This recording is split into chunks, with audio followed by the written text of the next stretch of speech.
What's good, YouTubers and YouTubettes? This is JBsports back again. What another one? Two peas in a pod. Chance Crawford and Devin Haney. Both are champions. Both are undefeated fighters. Two of the most skillful fighters in boxing today.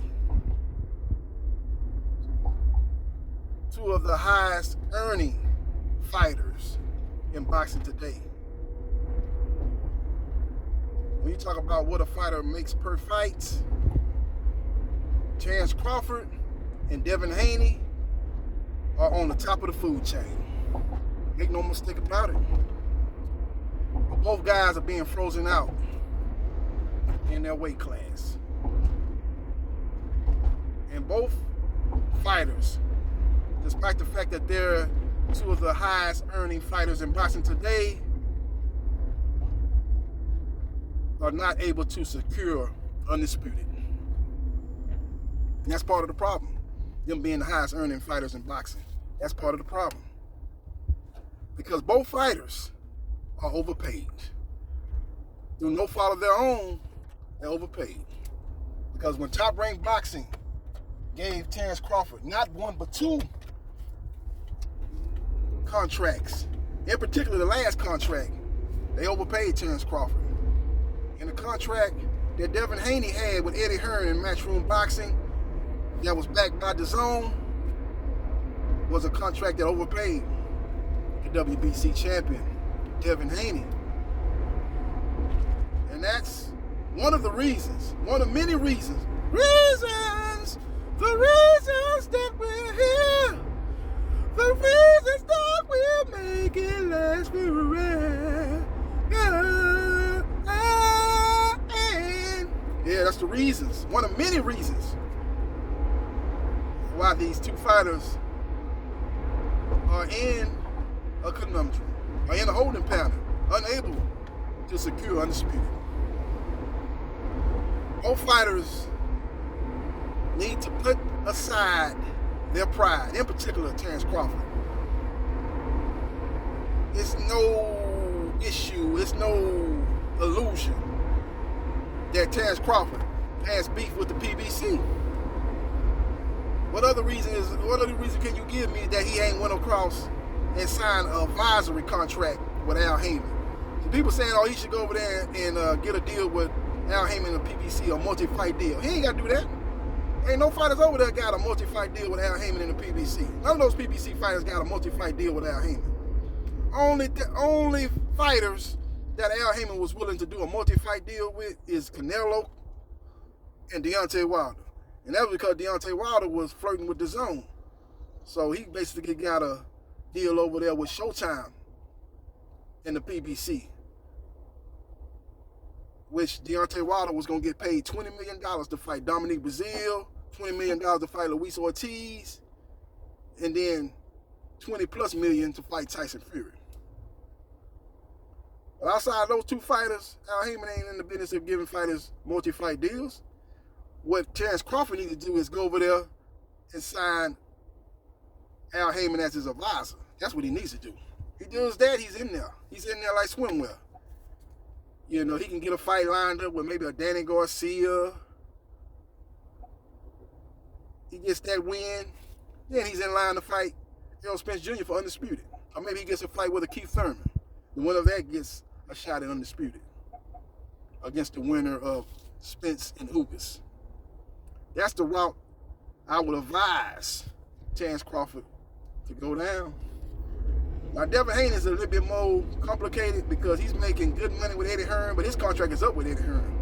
But he's still dealing with Eddie Hearn on a fight-by-fight basis. His contract ran out with Eddie Hearn after the Jorge Linares fight, but he still worked with Eddie Hearn on the Jojo Diaz fight. And that's a good thing he did do that because Eddie Hearn was able to secure him with the biggest fight of his career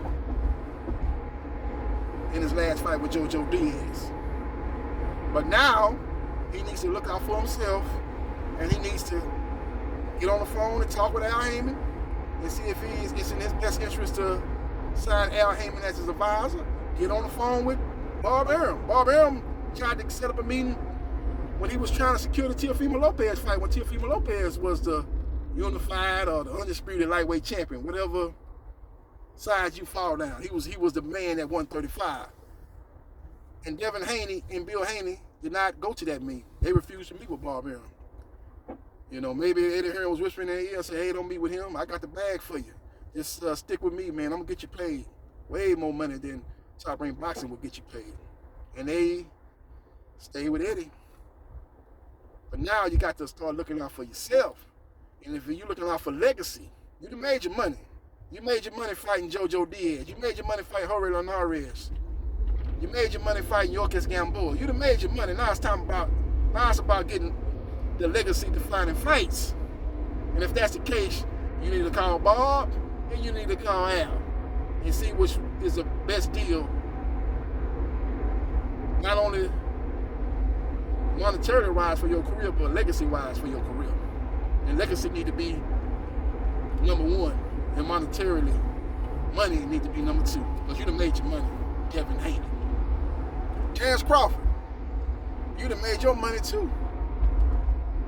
And it's time for you to get that legacy defining fights. And you need to call Al. Your options are just one option. That's Al Heyman. Devin Haney actually got two options. He's got Al Heyman and Bob Arum. Both guys have decisions to make. Terence Crawford seems to be a guy that wants to basically work with another promoter side by side. He don't want to be linked up with another promoter. He wants to work in cahoots with another promoter. Devin Haney seems to be happy with his situation with Eddie Hearn and working with him on a fight-by-fight basis. If both guys continue down that same road, they're going into a dead end. So we will see what happens, and we will see what transpires, but both guys might ultimately have to move up. Terence Crawford to junior middleweight, and Devin Haney to junior welterweight. Because if both guys continue in their same stance and continue to do the things that they're currently doing, they're not going to get the fights that they're looking for. Because Terence Crawford won 50-50 fight Errol Spence Jr. He don't want to sign with Al Heyman, which will lead him to fighting PBC fighters, which will lead him ultimately to getting that fight that he really wants, and that's the fight with Errol Spence Jr. But he don't want to link up with the PBC. He feels the PBC has done him dirty, and he wants to work with PBC on a side-by-side basis. But PBC is not going to let him come and fight their fighter, get all the belts, and ride off into the sunset. That's not going to happen. Just like Bob Arum is not going to allow Devin Haney to fight Vasily Lomachenko for all the belts if he defeats Kambosos twice and ride off into the sunset. He's going to want futures on Devin Haney. He's going to want to do a multi-fight deal with Devin Haney before that even transpires. So it's up to Devin Haney and Terence Crawford to make that ultimate decision if they're really about legacy. So we will see what happens, and we will see what transpires. But two peas in the pod, Terence Bud Crawford and Devin Haney.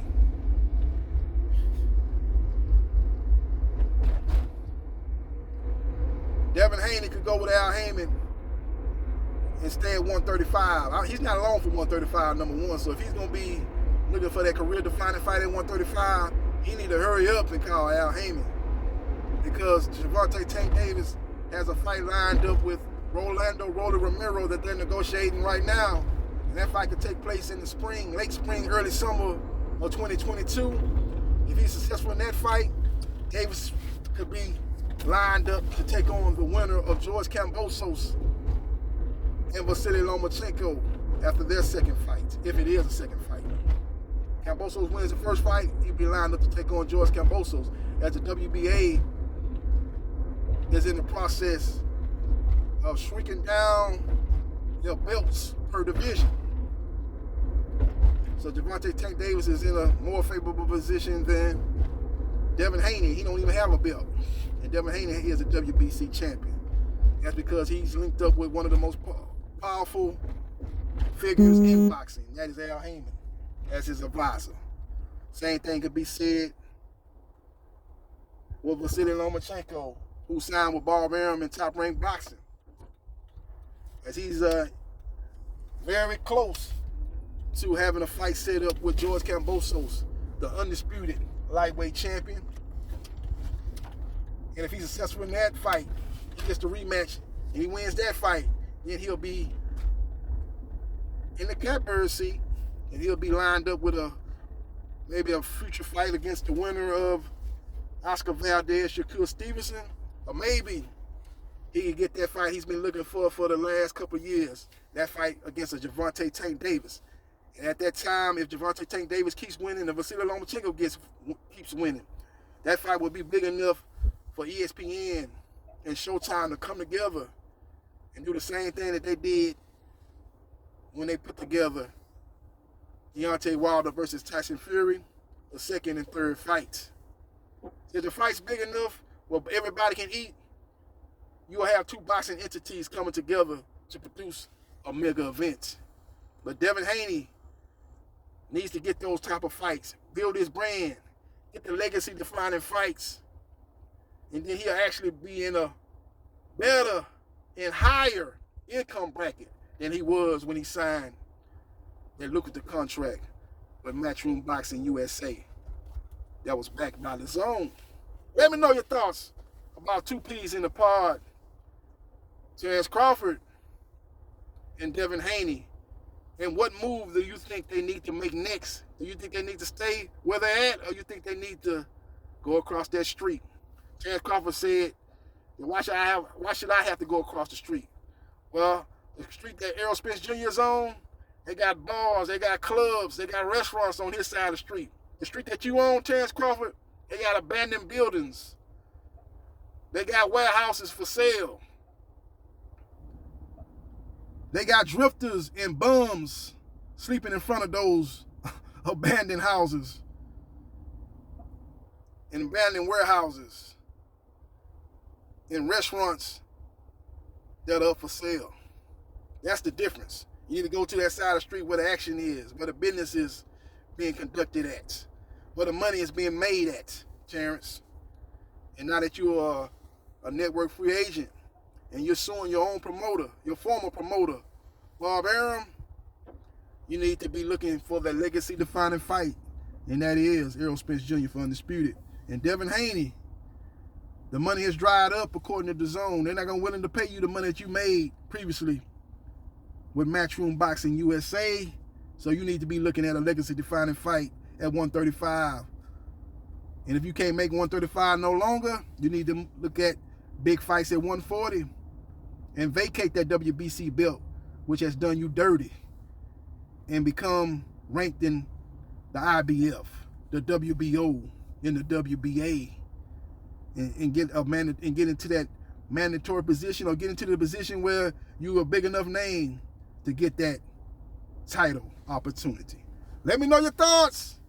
Like, share, and subscribe to JB Sports, the man, the myth, the legend. And I holla.